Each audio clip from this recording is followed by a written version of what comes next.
spicy. Yes, yes. So we've already started. Good afternoon, everyone. Good morning. We're all over the globe. I am really looking forward to this conversation with this amazing group of ladies. So we have got Brice from Esoteric Atlanta.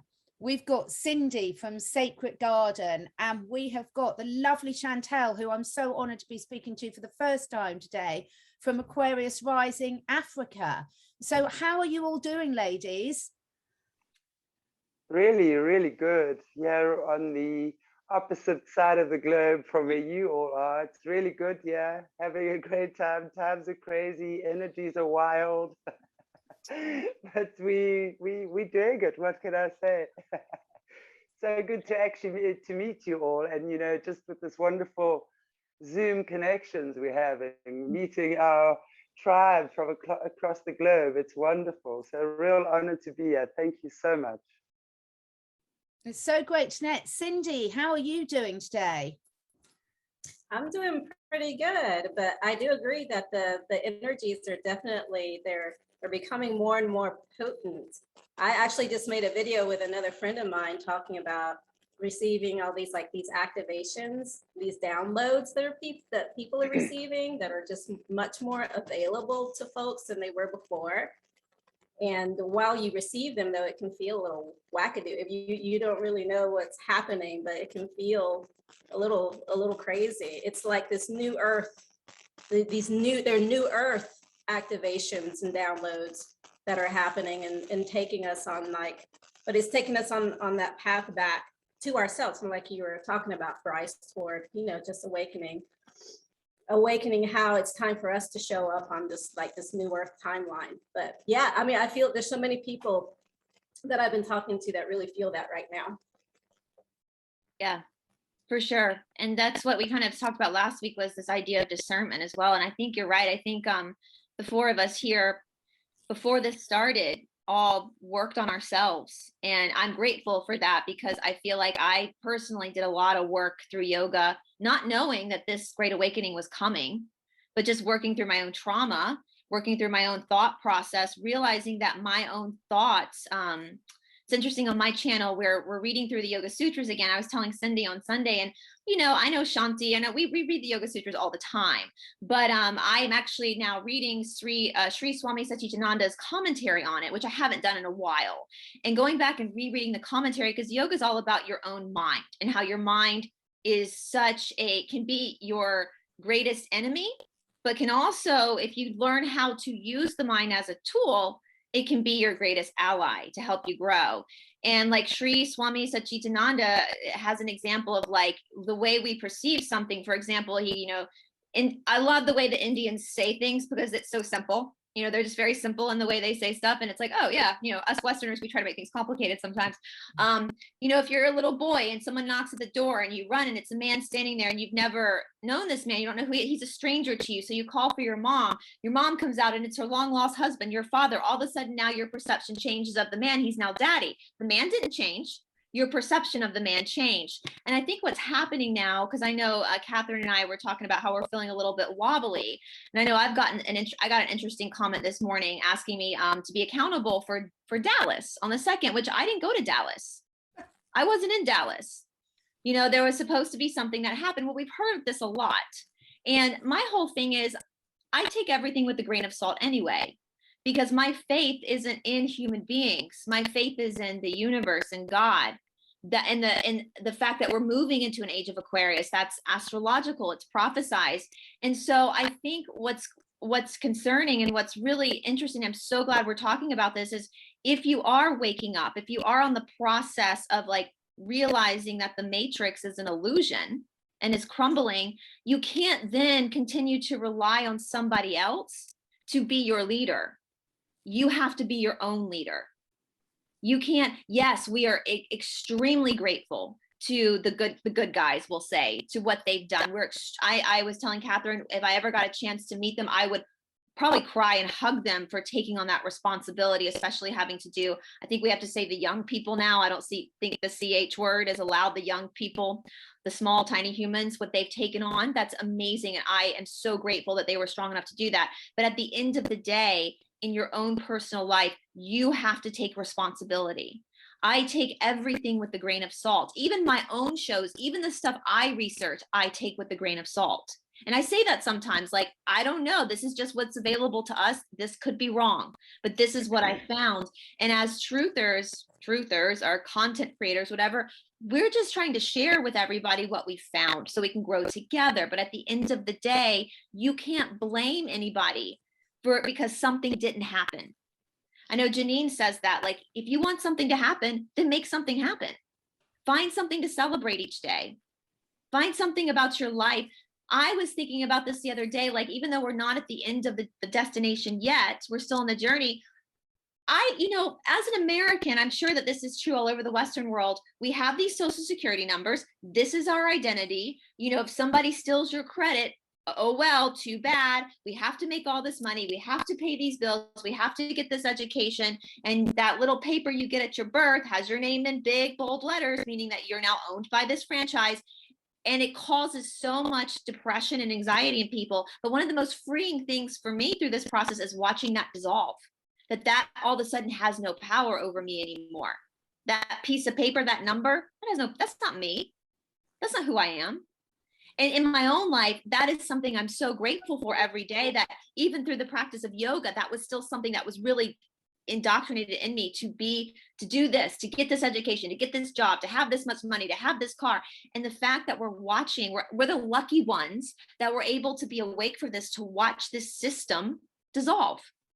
And how freeing is that? So instead of really being mad because something didn't happen on a particular date, just sit back and settle into it for a minute. I don't know. Anyway. Yeah, I mean, I started off before Chantelle and Cindy joined Brice and I was just sort of saying, I was a little bit wobbly today, and I was thinking, why was that? And I think probably what you were saying, Cindy, is possibly some ascension symptoms. I haven't been feeling great the last 24 hours, not ill, but I can't really explain it. I feel weird, a bit nauseous, a bit off color, a bit floaty is the only way I can sort of describe it, sort of not quite in my body properly, which is really interesting. My animals are still reacting fine to me. They're not noticing anything too weird yet, so that's always an encouraging sign. But also, I've had so many conversations over the last 24 hours with other people, a bit like you were experiencing, Brice, where you've had a comment saying, you're responsible for what did or didn't happen in Dallas. And we're seeing this over and over again, this projection of people saying, well, you said this was going to happen on this date, and not even at me, at other people. And I'm just thinking, God, have we learned nothing over this last year? Really, are we still having those conversations where we're saying it's your fault because you told me this and it didn't happen? Where's the ownership? Where's the I'm going to get off my backside and change my own life? And I think I was just a little bit shocked, disappointed, the whole ways of a moment. And I'm thinking, my goodness, are we still at this point as of a general level of awareness where all people are looking to do is project the blame on someone else and have someone do it for them, fix their life for them? I think that's part of each of our personal awakenings, and part of our ascension is that no one is really responsible for saving us, and it's so much easier to take that mentality, to wait for something outside of us to happen for us to finally feel like we're okay. Last time, I think we were talking about how when you hit on someone's foundational root, their Muladhara or their root chakra, their sense of safety, how that immediately takes them into the realm of fear. And when you get into the realm of fear, you lose that discernment. And it is so much easier when you're in that space to want someone to be your knight in shining armor to pull you out of that and to save you from the world, and because it's a very unsettling feeling. And if we haven't quite anchored anchored into our own power, then that's I think that's a human nature thing too. We tend to want to to reach outside of ourselves to find that night to save us, when in fact, just the awakening process in general, whether you're on this new earth timeline or whether it was 2,000 or 3,000 or 4,000 years ago, the awakening has always been the same. Like none of that has changed. It comes back to yourself and taking ownership and taking responsibility. That has been the case since the beginning of time, I think, for humanity waking up. So that's never really changed, but I think it's just really bringing up to the surface how we tend to want to be saved. Yeah, I definitely agree with that. I think that, I mean, personally, I've been under some hectic attack as well on social media, especially, I mean, and other places, but we'll just keep it to social media right now. And, I like to think that in these very trying times, as someone who practices sacred alchemy, to understand that every negative is a positive waiting to be discovered or rediscovered, and that's where the growth lies. So for me, it was amazing how 2 days ago, 3 incidents occurred in quick succession that really annoyed me. It was amazing how for the time I was able to move through that annoyance without reacting. And like maybe 2 or 3 or 4 minutes later, then I wanted to react. But what was amazing then is that I'd actually given myself the space between my normal knee-jerk reaction to certain things, and then to be able to give myself the space just to think about and feel before my knee-jerk reaction then came. So it gave me that moment of perspective. And, and that's what we call, I mean, when we talk about the Kriya Yoga is the 3-step yoga to transformation. And, the first step is really just, if something really shitty happens, to be able to say in that moment, thank you. I don't know what this is about, but thank you. And just that realization of there's a greater gift through this experience is where the alchemy lies. So you don't have to know what the answer is in that moment or which direction to take.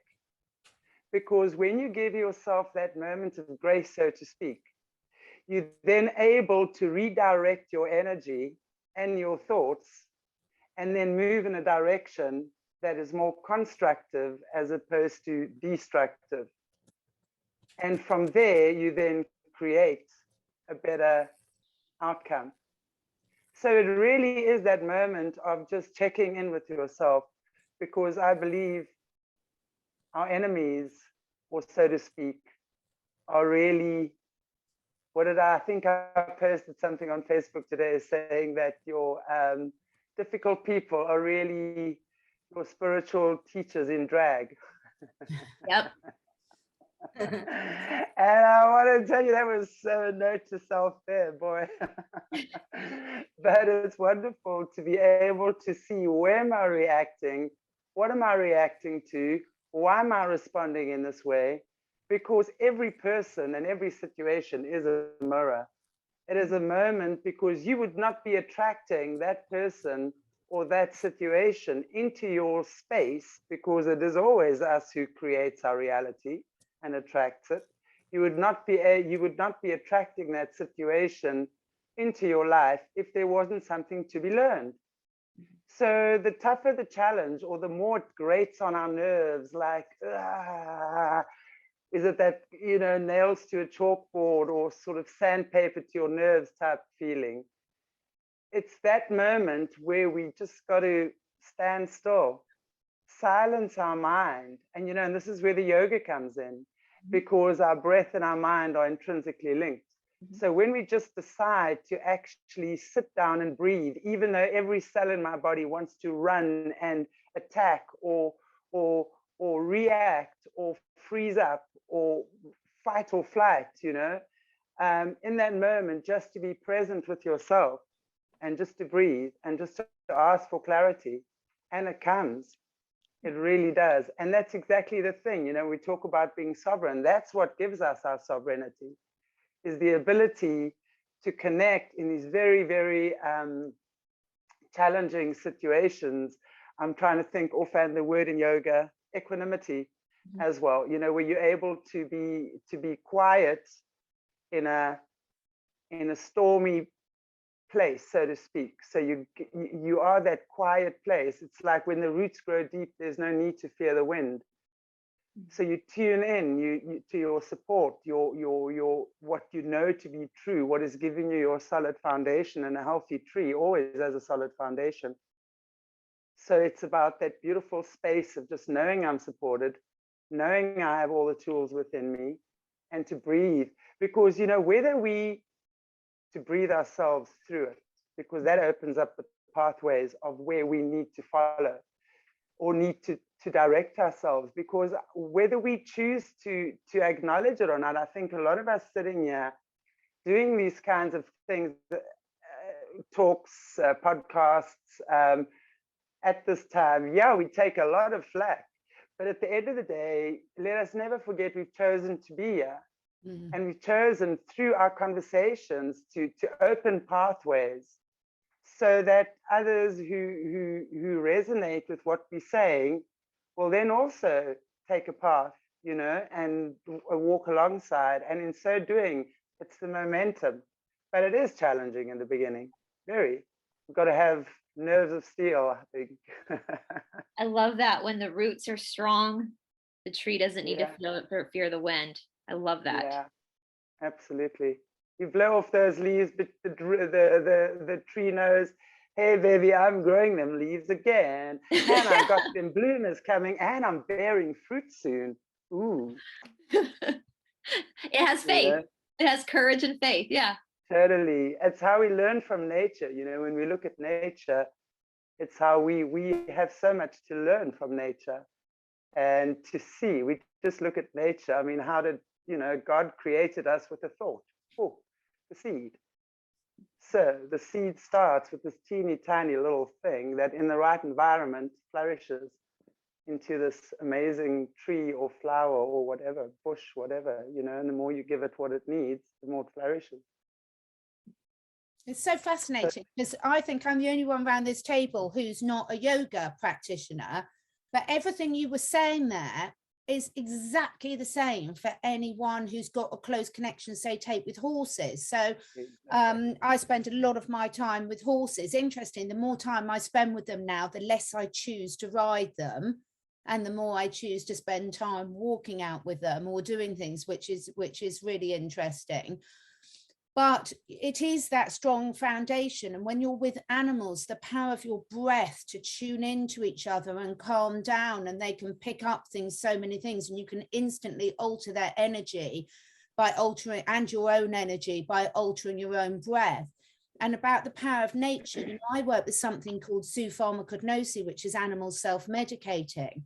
It's just one of the areas I work with animals, but it's so potent. I think it's so key to what we're all experiencing in this time is trusting those innate instincts within ourselves to know what's right and good for us as an individual at this time. So when animals are self-medicating, they're looking at what salts, plants, herbs, trees, muds, clays, etc. they're going to need, what their body needs right here, right now, because one man's poison is another man's medicine, depending when you need it. And I think this is a sort of part of the journey we're all going through now, is every single person is an individual and at a different stage. So what I might need today might be different to what you need today, Brice, but it's that recognition and then going out and getting it for ourselves, and sort of then you move on to the next stage, and you've gone through that level of healing onto your next. So just really struck me when you were talking, Chantelle, about, I was thinking, well, I don't know a lot about yoga. I've done very basic yoga, but it's exactly the same as, say, when you're riding or working with a horse, you know, a lot of the principles that you were saying.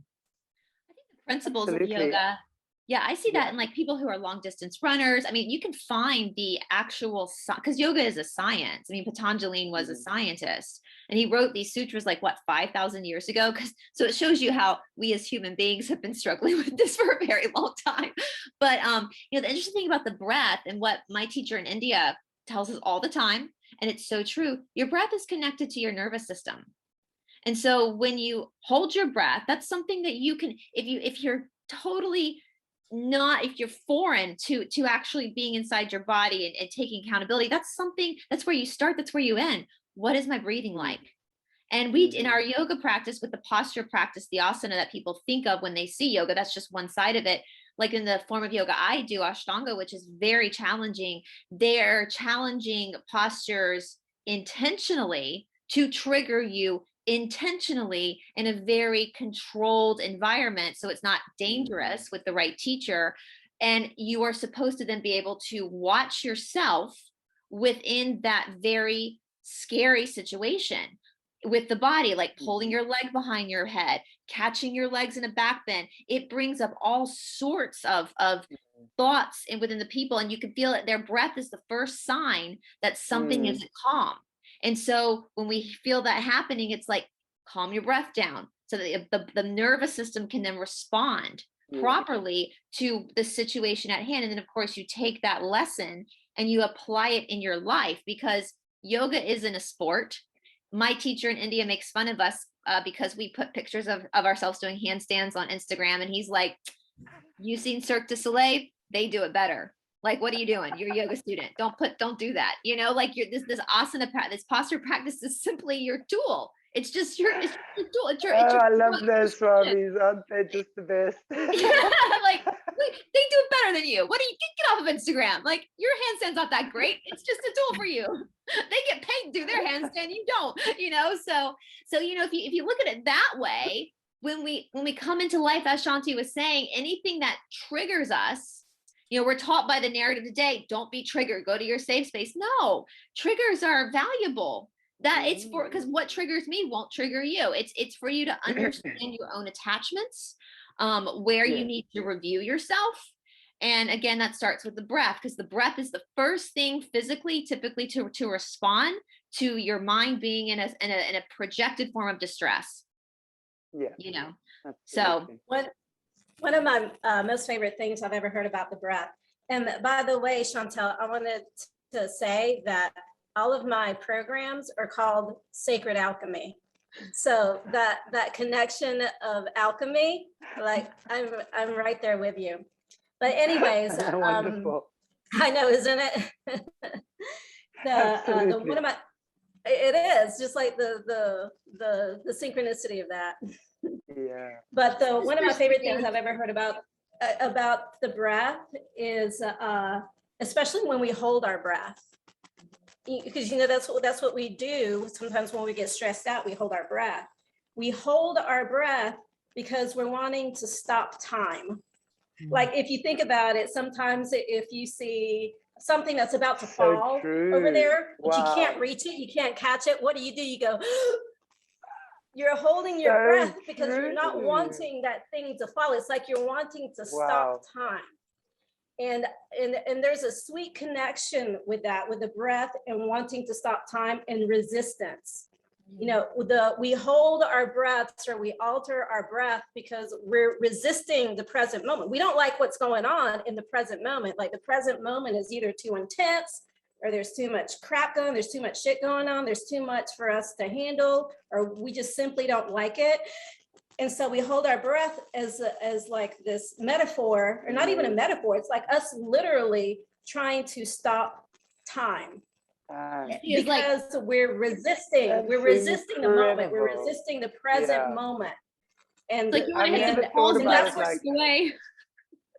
But that's where so much of the our problems with processing comes from, is instead of just, you know, accepting things for what they are, you know, doing what we need to do perception wise to accept the way they are, we want to control it. We want to control the situation. We want to control the narrative when there's, you know, sometimes you just can't control it. And the best thing that we can do is to let things fall into place and to not resist or not try to negotiate. A friend of mine are talking about that as well, how sometimes we try to negotiate the spirit, or we try to, you know, negotiate with the divine, because we don't like, we're like, well, wait a minute, no. Right? I mean, I know I said that I wanted this and to awaken, but no, don't make me do that. Next slide. I don't want to do that. Make me do something else. And so we negotiate and we resist, and then we hold our breath. Absolutely. Wow.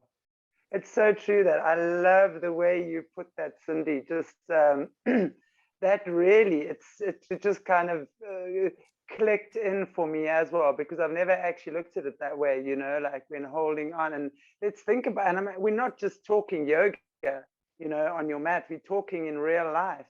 You know, if we look at what's happening now with this nonsense going on, I won't say what it is, but we all know. And look at the organ in the body that's most affected by this right now would be the lungs, right? The breath, which is linked to the heart chakra.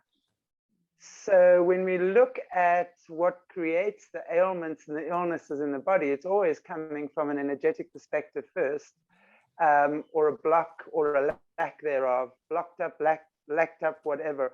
And if we think we've been living in a very, very narcissistic society for the last, I don't know how many years, everything is quick, it has to be there, you know, running all the time. So we've shut off from the things that matter, nature, connecting with our kids, you know, connecting with family, making time to be creative. Creativity is so, so important in your everyday life, so important. Most people, they kick that out of their lives because I don't have time for that nonsense. Wow, it's like cutting off a limb, your lifeblood, you know, to shut your creativity off or to not process that sort of thing, you know. So, I mean, I think it's this, what's happened here. And when we look at how that's affecting the bodies, it's really been mostly the lungs, heart chakra shut down. So what is the body saying to us? You know, the body speaks. The body is always talking to us every second of every day, every moment. And when we stop to listen, it's always starting with a feeling. It's an energetic feeling, an intuition, or a pain, or a stubbing my toe.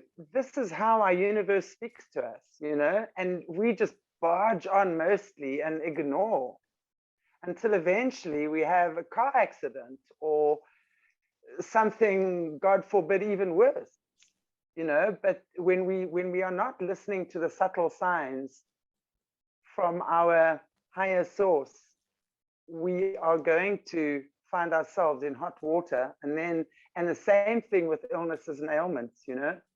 Any illness is generally a stress related thing, and it's a blockage of energy flowing in that direction, you know.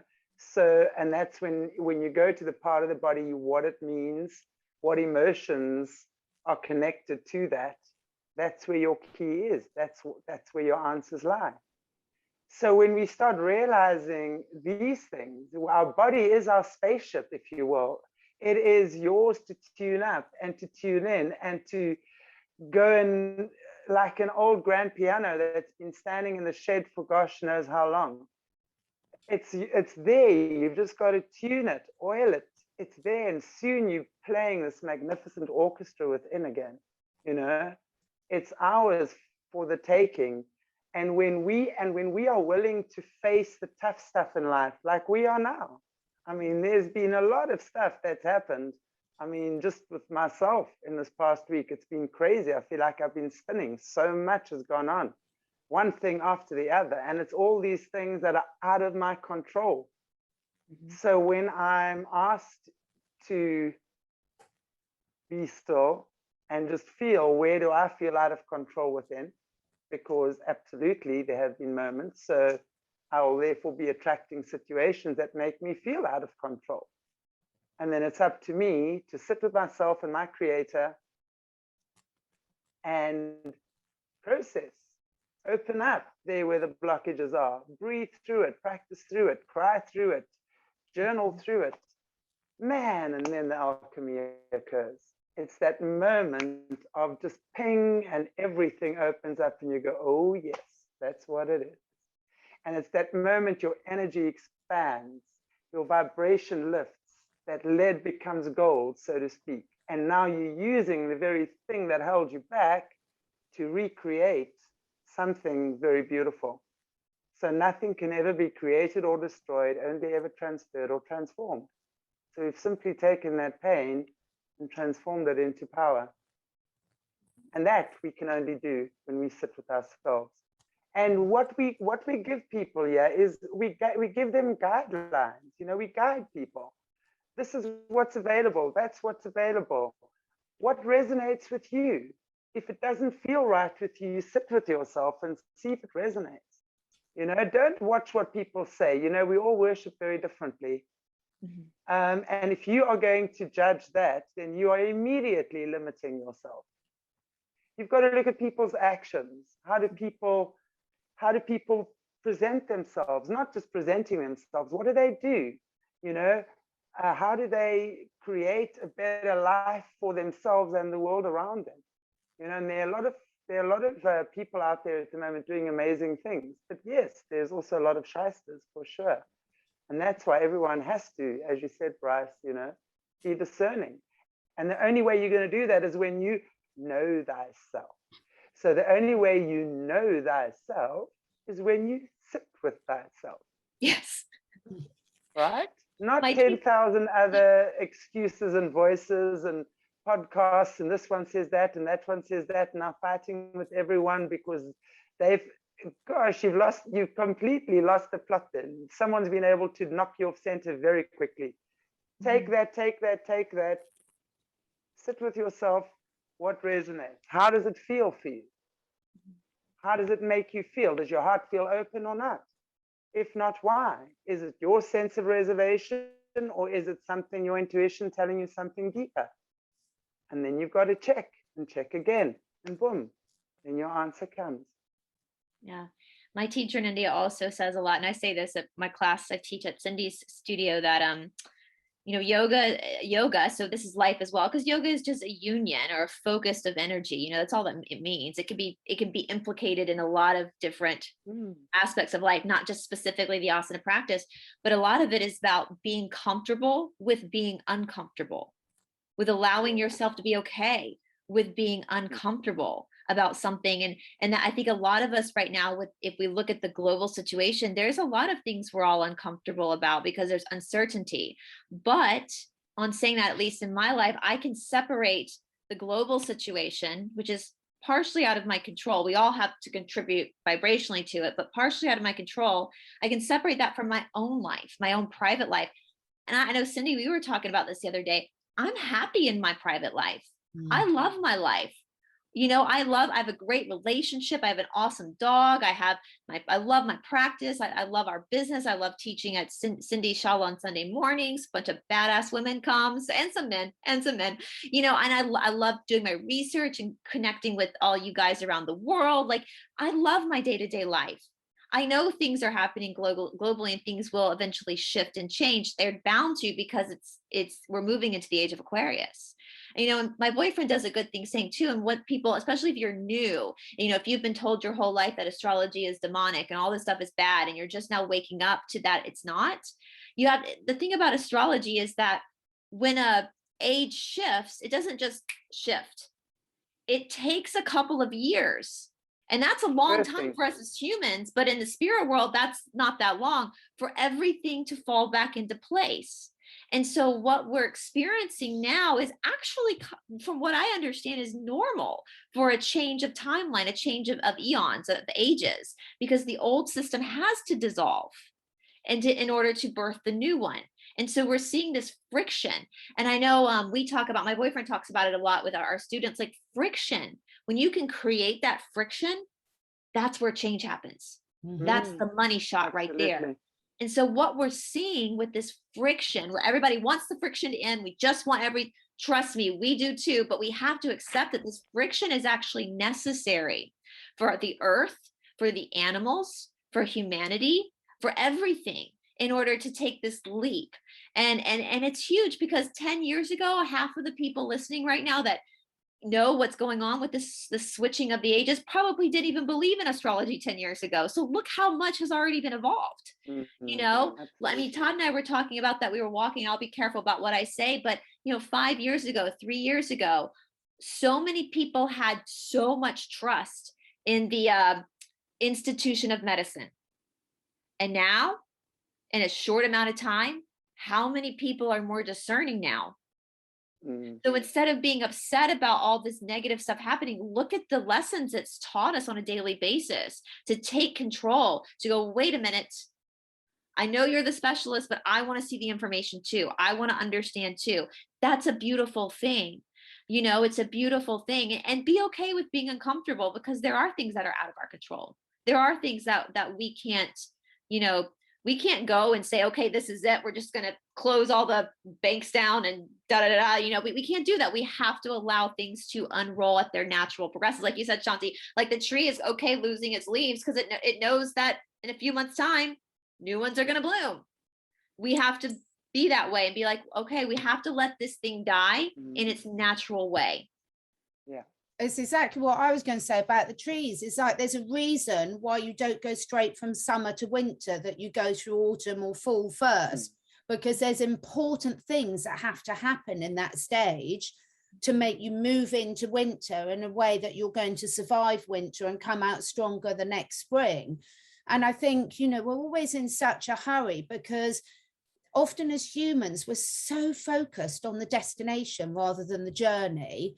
And what would be the point, if otherwise we might as well just be born and die, mightn't we? If we're not, you have to laugh at ourselves, really, because if it's not all about the journey, what is the point of life? And it's about discovery. I find it quite amusing how, we think, a lot of humans think we're the superior race on the world, and you just think, God, you've got to laugh at ourselves, really, about how we overcomplicate things and how long it takes us to learn the lesson as a species. Of course, we're all individual on that journey, but you don't see nature complicating things. Nature accepts, it flows, it moves, it evolves, etc. And I just think, God, I know our minds are so important, but I think the balance has gone so off. I heard it was really unusually. Now, this is bizarre. I don't listen to much sort of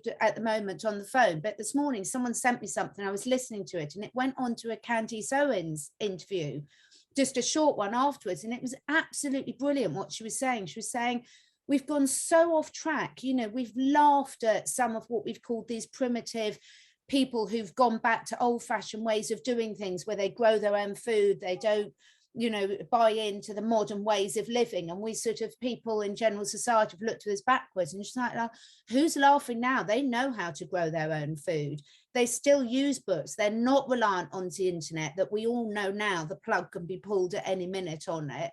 And it's so funny that things that we think as a and I'm using we as a human species sort of thing, that we think are moving us forward and making us so advanced, they're actually so far away from our best interest.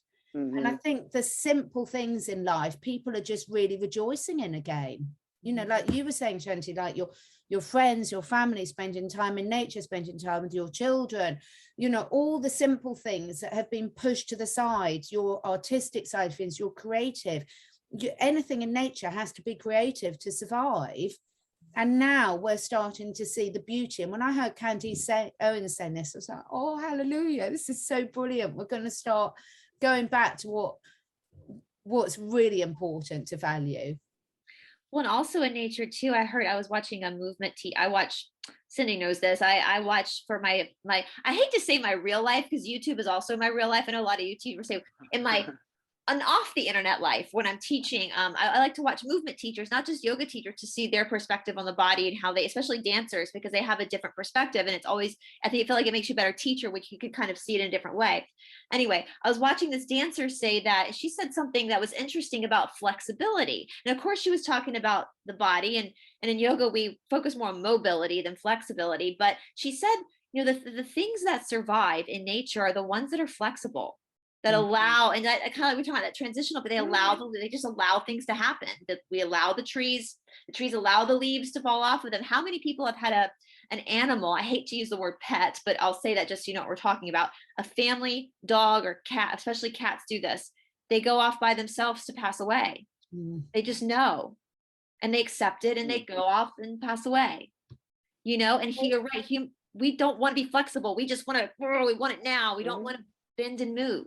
But that's how we survive. It's just to bend and move with where we're going. Nature is good at holding liminal spaces. So nature holds the space in between. And we have the capacity to do the same, to hold the space in between, but the space in between is also the most uncomfortable space. Nature, like fall time to me is considered a liminal season, like an in-between season. And it's those seasons that we have in our own lives when, you know, things are falling apart, but what's becoming hasn't become yet, or even who we're becoming, we haven't quite become that yet. We're that ooey gooey state. We're in that ooey gooey stage of the cocooning, you know, not the caterpillar anymore, but the butterfly. But can you imagine what that creature in the cocoon looks like? It's probably like all mushy and gross and distorted, and it's all like, and that's what we feel like when we get in those liminal spaces. We're like, don't know what's going to happen. That's so true. And those are the challenging moments in our lives to hold, but nature does it beautifully. I mean, it just moves through those in-between spaces without losing a beat, where we get into it and we want to fight it, right? We want to resist it. We want to always control. We want to always know what's coming. And I think that we can, you know, hold beautiful ideas for the future, but at the same time, our growth comes from holding those spaces in between. We can't get there without those liminal spaces. So, yeah. I really, it's just what you were saying about the cocoon and the little, whatever it is in the cocoon, you know, we don't even know what to call it. It becomes a pupa or something. But what's very interesting as well is now when it comes out of its little cocoon and it becomes the moth or the butterfly, if we look at also the silkworms, you know how the silkworms go through that process, and then it, you know, first the worm and then the egg and then the worm, and it spins its silk and then it closes itself up in the cocoon, and then, well, when it's the moth again, bites through the cocoon. And it's very interesting because there's a story that goes about how someone thought they saw the moth coming out of the cocoon and thought they would give the moth some help and cut the cocoon open. But what happened is the little wings stayed this small. So it was never able to fly then. So it just dragged itself around on the ground without being able to fly, because that process of getting out of the cocoon and it's flapping its wings is where its wings become strong and grow. So through the process, what we see struggle is actually the wings growing so that it can fly. So I think, again, you know, we need to realize, all of us, that we're all going through the process of transformation or alchemy. You know, that really is alchemy. And transmuting from one stage to the next. And that's always a challenging process. Any change is a challenge. But when change comes knocking at your door, it's always timely.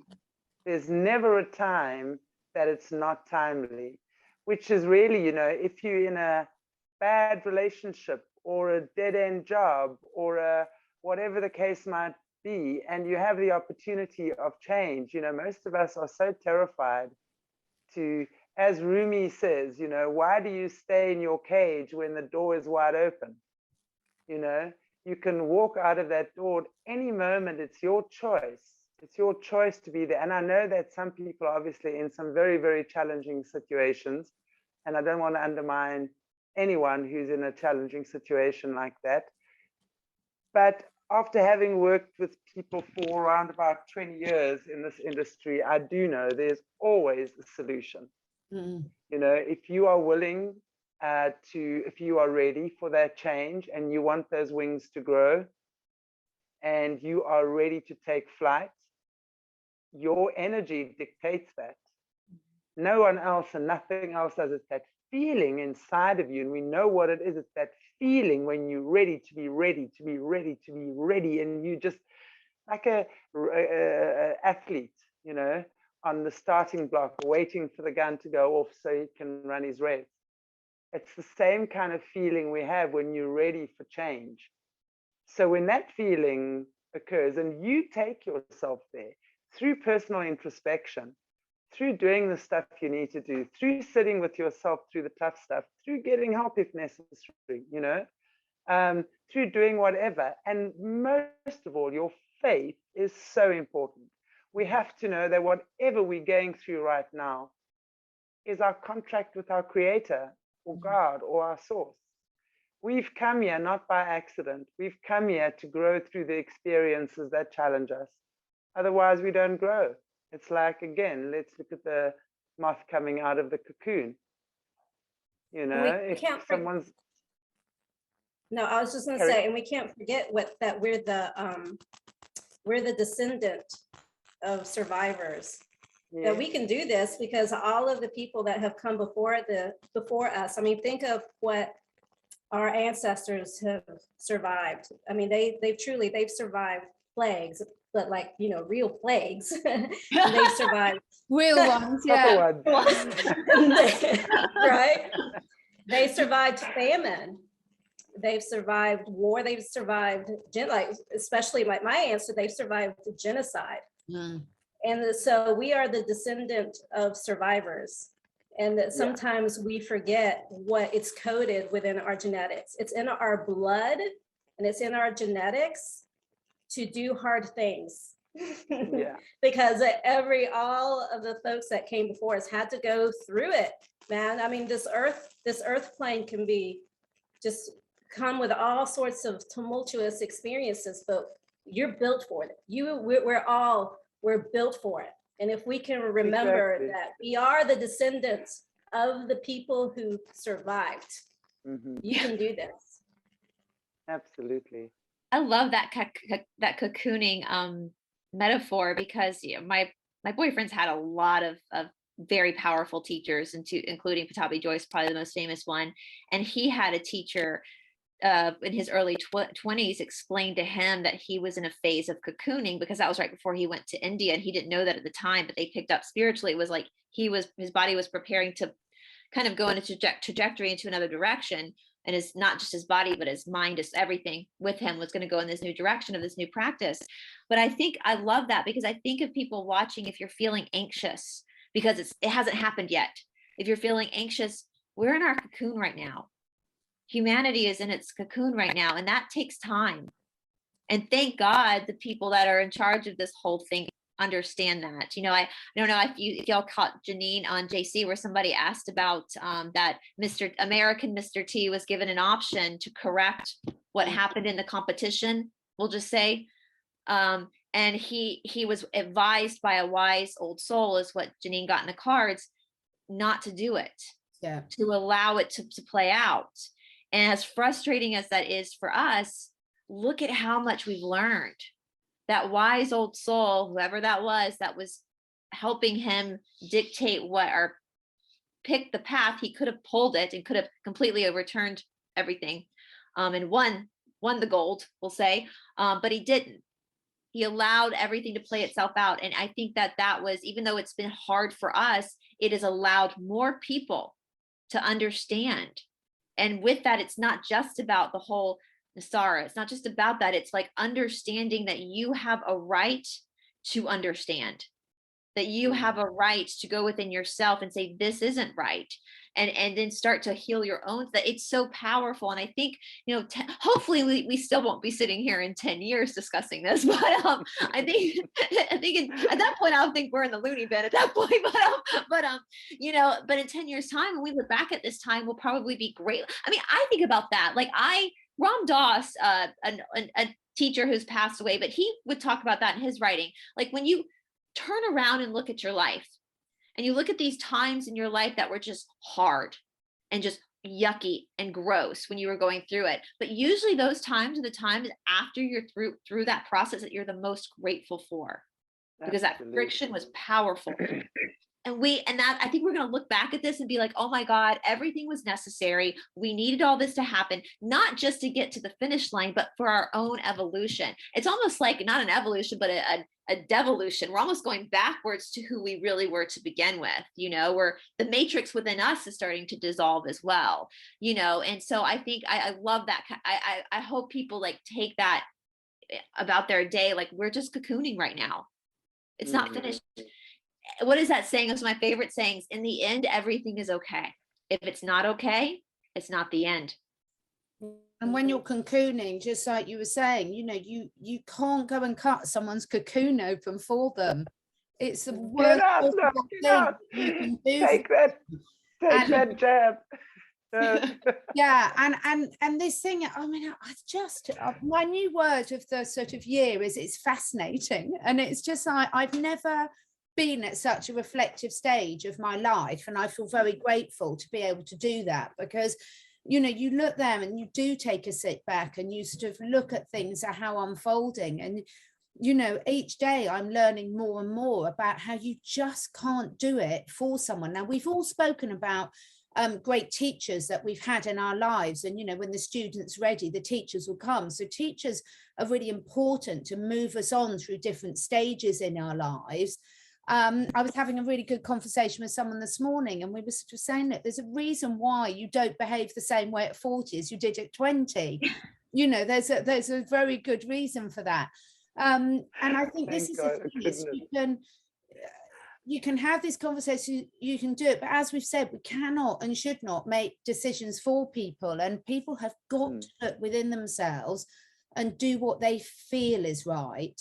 They can't just keep blaming, well, so and so told me to do this and therefore I did it. You know, you might be able to do that when you're 5 a bit, but not even many 5-year-olds really listen. But you know, once you're an adult in particular, it's about what are you going to do for yourself at this time, and then accept that, and accept that if it goes well, great. If it doesn't go well, there was an important lesson that you had to learn through that process. Absolutely. Yeah, I mean, don't they say like the human brain isn't even fully formulated until you're about 27 years old? I was like, what? Yeah, like your brain doesn't get fully myelinated until about that age. And so we go through stages of making all sorts of stupid decisions in our growing process. And yeah, I mean, yeah, we just have to go through all those lessons on our own. And like, even as a mother, you want to, because I have a 16-year-old, and I want to tell him, you need to do this and you need to do that and you need to do this. But he's like, no, I'm going to do it my way. But you know, we want to even like go in and try to, you know, try to control and try to save and want to go in and to try to help people and try to change people. But in the end, it's always their decisions and their path, and they have to go through it. Yeah. So yeah. It's interesting. I like Go ahead. Carry on, Brice. No, you go ahead. No. Well, I was going to say, like, Juan O'Savin said once that, and I really loved what he said, that we have to have like a near-death experience in order for our DNA to understand. And he kept warning us that this was going to be dragged out because we have to understand, we have to learn. We can't just be be told. And I know everybody, there's a difference between knowing something and like understanding it, like knowing it. You know, it's like memorizing something to regurgitate it or actually getting it. And we're seeing people even, I mean, I think Catherine, we've talked about this before, even though we consider ourselves to be like awake, whatever that means. We've discovered certain things. We know there's still things we don't know. We know there's still shocks to come. And the more you get comfortable with really in your DNA down into your psyche, understanding, then the easier everything else will be, because you'll be able to settle into that feeling of not just you're told something, you regurgitate it, you get paid, you go to the next. It becomes this like it's what we're going through, in my opinion, is a very sacred process. It's a heart very opening. Yeah. Our hearts are starting to open, and that's what's happening. You know, we've been too much in our heads. Thought process.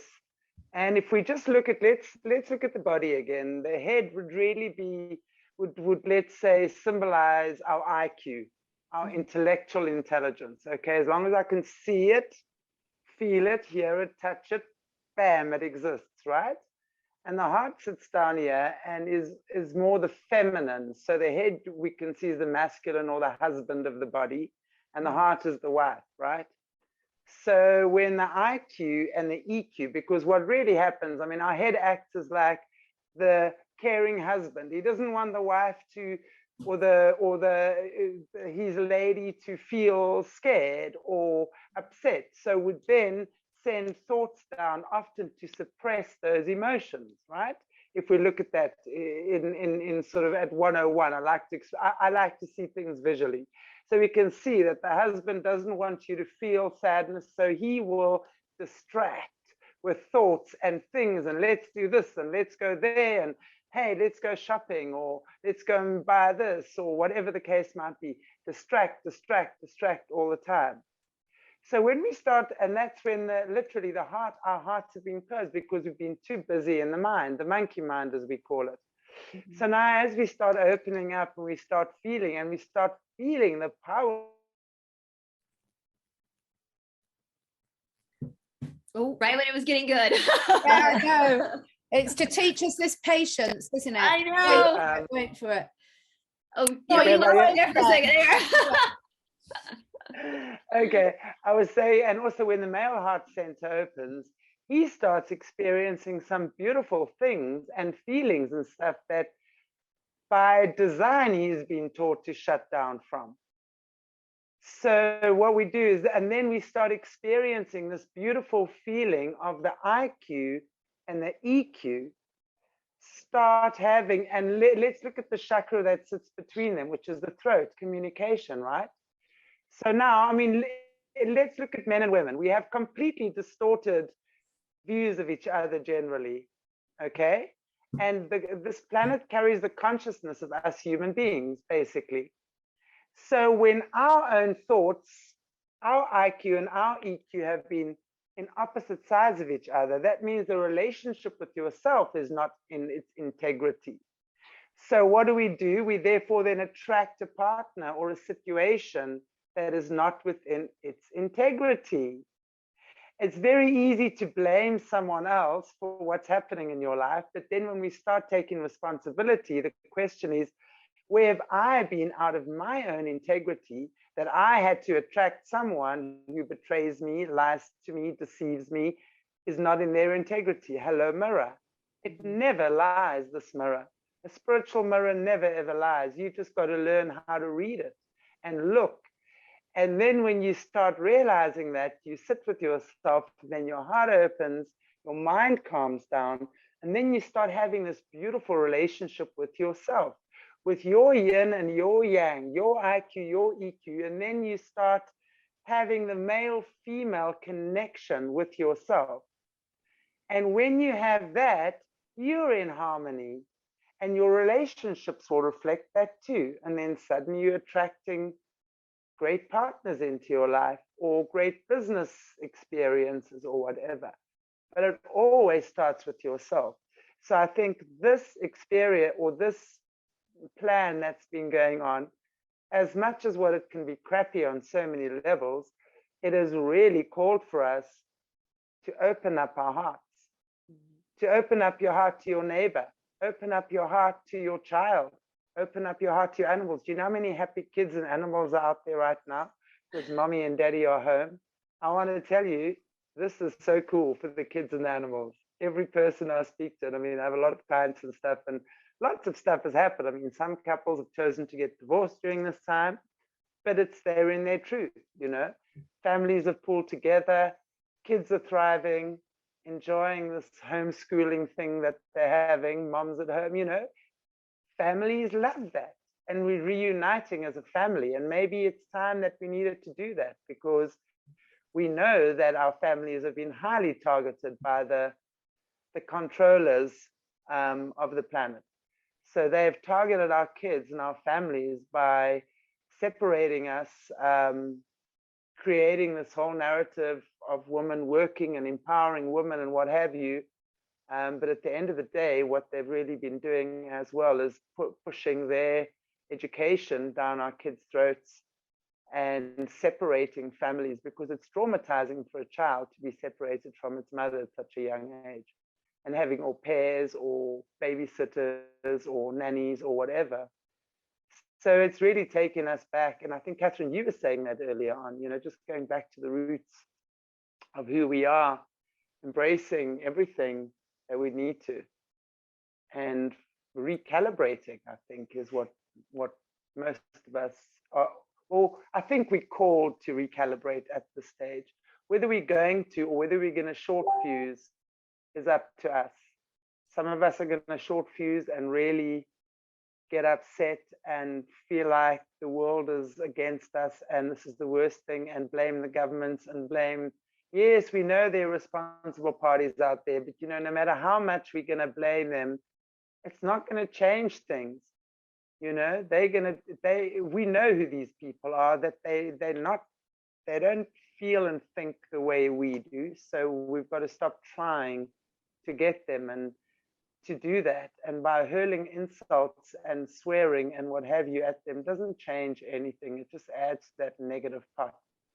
So we really have to just look at how we within ourselves, can change within our family, within our community, and then start our own little projects, start growing things, start growing our food, start planting gardens, start growing herbs, whatever, start, you know,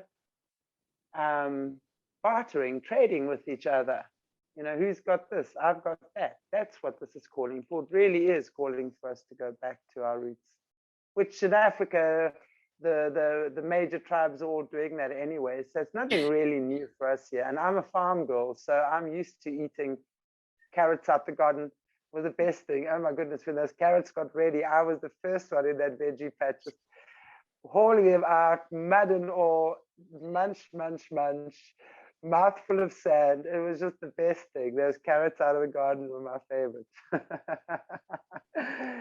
So I love that. And I wish everyone could experience that, because it's such a beautiful thing. You know, your immune system is stronger. We never, I mean, I lived on the farm. We never went to doctors, unless obviously, you know, obviously if we had the chicken pox and stuff like that, we all got our childhood issues, you know, that stuff. But my mom used to nurse us, you know. If we lived on the farm 2 hours away from the closest doctor or hospital. So if you have this, so we were never pumped full of antibiotics and stuff like that, which I do think is also responsible for our health and stuff, you know. The more natural we are, the stronger we are, also on a physical level. I think it's on so many levels that we need to, well, it's spiritual, emotional, mental, physical. That's what I always say, you know, the four legs of the table, the four elements, which is the fire, water, air, earth. So each leg has to have its equal balance, otherwise you wobble around. And you really have to give 25% of each of the elements, you know, to your well-being. And unless you're doing that, you're going to be unbalanced and all sorts of things happen then. But you only can do it when you are in your peace. And then, you know, God activates what needs to be activated inside of you. But you've got to get yourself to that point. You've got to get yourself to that place of peace and being receptive and being open and aware. And it doesn't happen to anyone who's pretending. This is coming from a real place. It's your keys and codes get unlocked within you as you evolve personally. And then you become a harbinger for more light, for more frequencies, you know, and for more wisdom and for more knowledge. And that's what you get to share as you progress with your students, your friends, your family, whatever. You don't have to be standing up in front of a auditorium of 3,000 people. Not at all. It's within our community. Yeah, and you're all those things already. They're already there. Yes, exactly. It's not like it doesn't exist inside of you. You know, another one of my favorite things is that you are actually a whole. You are a fractal. And the difference between like a fractal and a piece is, you know, a fractal is actually the whole. So you are a fractal of the universe. And so it's all already there. It's all there. Every Waiting single to be bit of tapped it. into. Yeah, So, waiting to be yeah. tapped into. Dialed Exciting. into. Yeah, We're very special. exciting. I mean, that's how special, if you want to look at it that way, guys, that's how, because you are so powerful. That's why they've done all they've done to try to make you forget you were that powerful, because you are that powerful. It's like the story of Govinda, Krishna, when he was eating dirt and his mother went to get it out of his mouth as a kid and she saw the whole universe inside of him. That's us. Mhm. It's all That's there. you. That's you. Yeah. And it's just a remembrance. All the process of awakening is just simply a remembrance. That's it. It's not like you were missing or parts of you. I mean, we might have fragmented ourselves, but even those little fragments of yourself are still in you. They just might have been buried, you know. Your body has been carrying those fragmented pieces buried within the dark, fertile places, like the earth holds things, like our body holds with nurturance all these fragmented pieces, like things that we've pushed down. But it's there. It's not like it disappears or goes away. Everything is being held in this very nurturing way within your body, within the memory of your cells, within your blood. It's all there. All we have to do is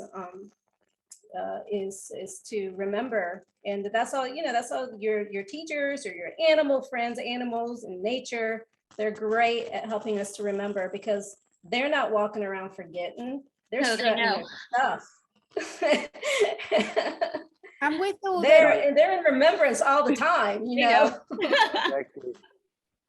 And with all the modern technology, you know, there's been so much talk about the 10 days of darkness and pulling the plug on the internet and everything like that. But, you know, we don't need that to connect with each other. So next time we can do this telepathically, ladies.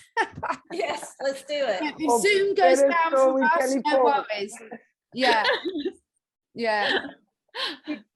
We can send these messages, but it is, you know, it is in all seriousness. As joking with this, there's someone we couldn't get hold of yesterday, Jean-Claude and I was sort of saying it half in jest, but it's really important to start using these skills now. You know, the animals don't need an app on their phone to know if there's a storm coming, and we actually don't either.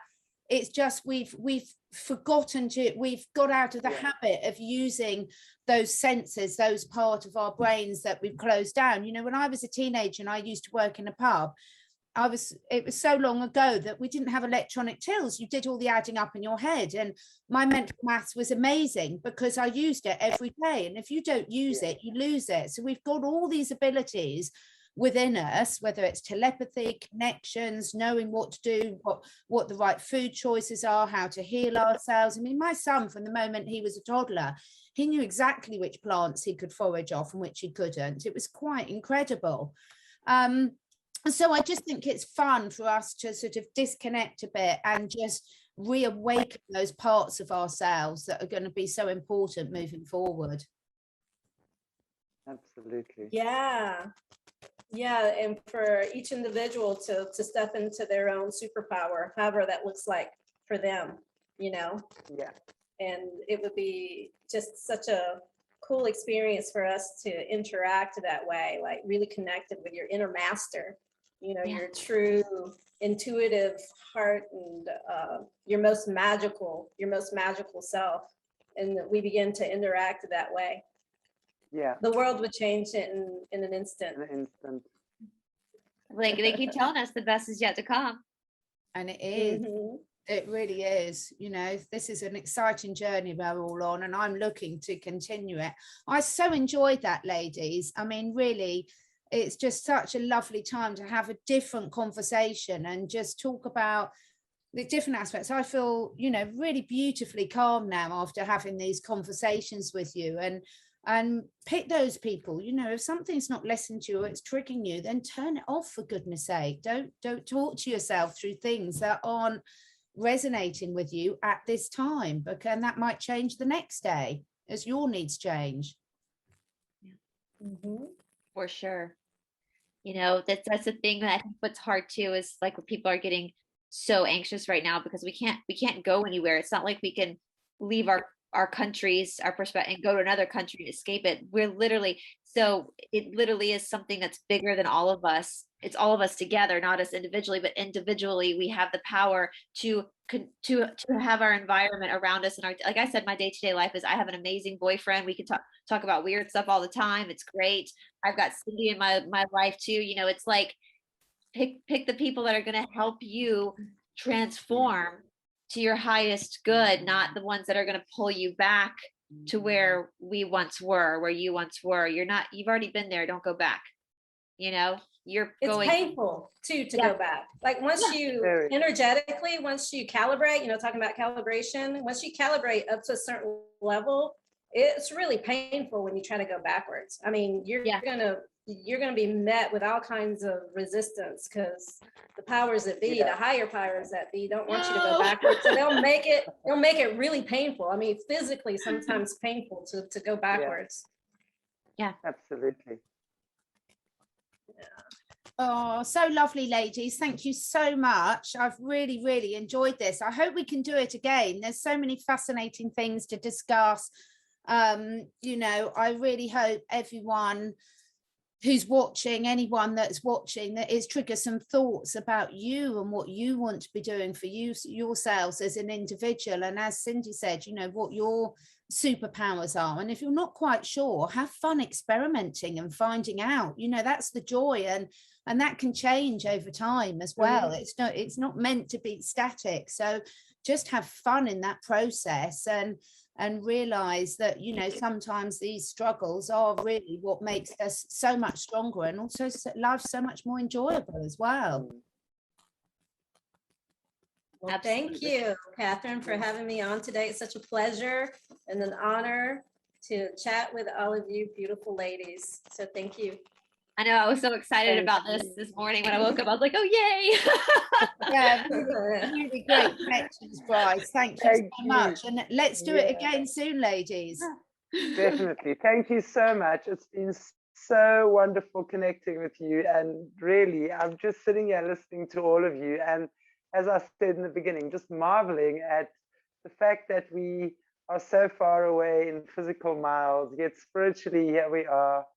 And thank God for technology as well, while we learn how to hone in with our superpower skills and be able to teleport or conglomerate on what. When this is over, we can just teleport to each other and hang out. Yes. Yeah, exactly. Have a proper girls' night. As long as I can bring my guinea pigs, I'm fine. Oh, have a lovely day, ladies. You too. Wonderful. God bless you. Bye-bye. Bye, guys. Bye.